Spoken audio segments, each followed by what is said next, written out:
Okay, let's get right into it. These are some of the ingredients we're going to be using, just basic stuff. 5 ingredients: my jerk seasoning, Spiceology's Old Canada, the Korean barbecue, and some ground black pepper, and a little liquid smoke for later on.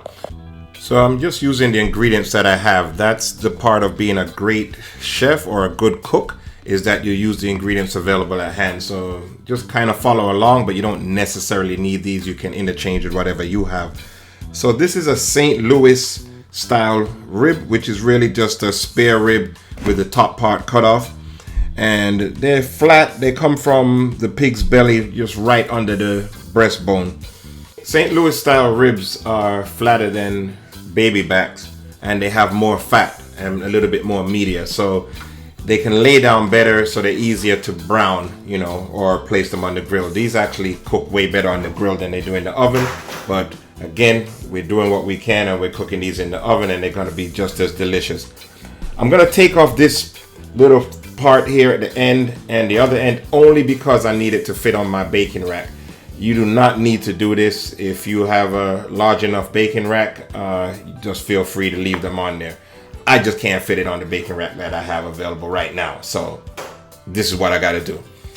So once I have that done now, we got to just trim it up just a little bit more, just a little bit of the fat. Again, we don't want to get rid of it totally. So the back flap here, you get rid of this piece here, it's just got a lot of fat and it's going to be really, really chewy in there. And then we got to get off the back membrane. Sometimes people don't take the membrane off. It'll cook down. It'll be a little chewy. Some people don't care, right? So I've seen people cook it without pulling this off. I can tell you that right now. Yeah, and it didn't really make a difference, because when you're hungry, you're going to eat. You don't care about all of that.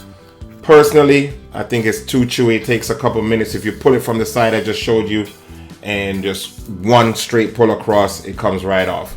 And then we just trim it up a little bit more before we get it cleaned. So we're going to clean it with some lime and then just rinse it in water, okay? We wash all our meats. If you don't do it, that's totally up to you, but the package probably had blood and stuff on it. If you're fine with seasoning it with the blood on there and all that, and go right ahead, do what you want to do. It's not part of our culture, and you'll never see me not do it. All right, so we're just going to use some black pepper here and get this seasoned up. I'm going to use Spiceology's, which one is this one? This is the Korean barbecue, and I love this Korean barbecue. It's got a sweet paprika taste to it, so this is like we don't need to add no brown sugar or anything. That's what this will give to you. If you didn't have this, I would just use like a paprika and maybe some brown sugar mixed with the seasoning salt. And this is a Old Canada. The salt content on this is not that high, right? So this is just more for the spice level of it. And of course, my jerk seasoning. You don't have to use jerk seasoning, but I need mine with a little bit more spice, a little heat, and we're good to go. And we just go ahead and season that and flip this around, and we're going to do the exact same thing on the other side.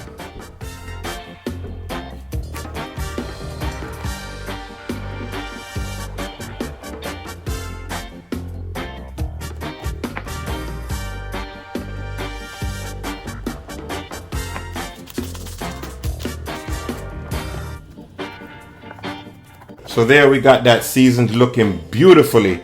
It's funny, in a Caribbean household, not everybody eats pork. So when you make pork, you always have to make something else, because there's always somebody in the house that doesn't eat pork. I think it's 50-50, So we're going to go ahead and put this in the oven at 275 degrees Fahrenheit for about an hour.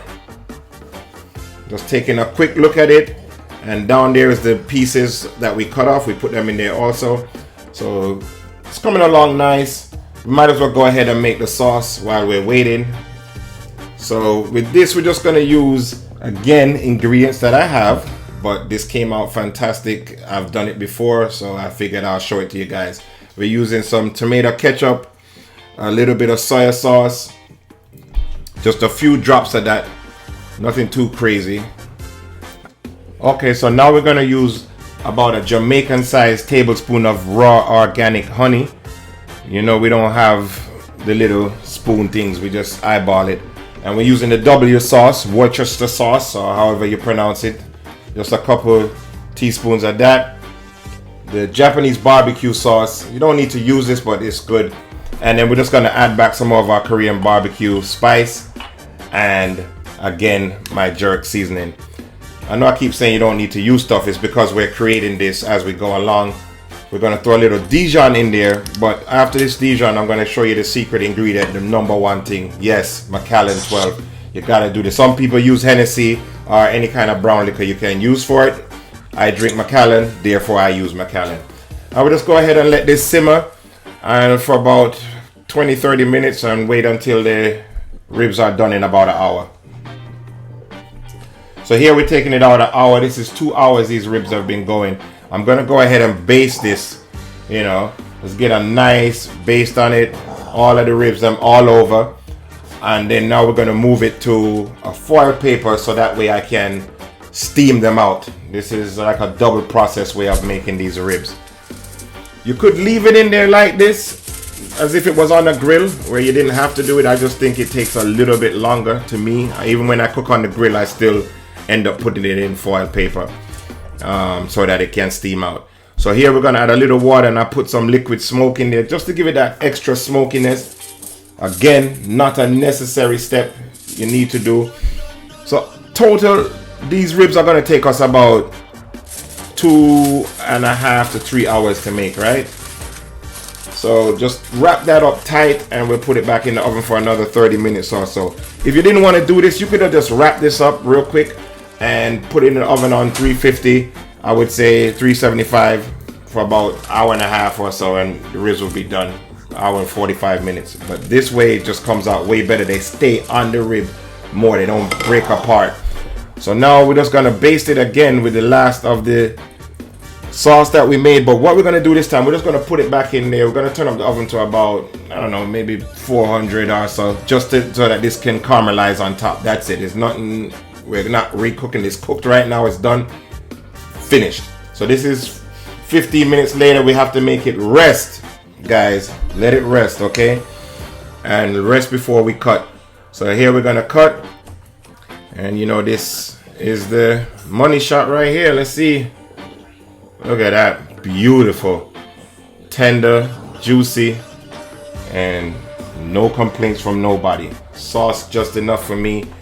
Some people like it baked on there a little bit more. I like it with just a little stickiness like this. So there we go, oven baked ribs to perfection. It took us about what, 2.5 hours or so, and you got a masterpiece on your hands. So just like, follow, subscribe, guys. You know the routine. See you next video.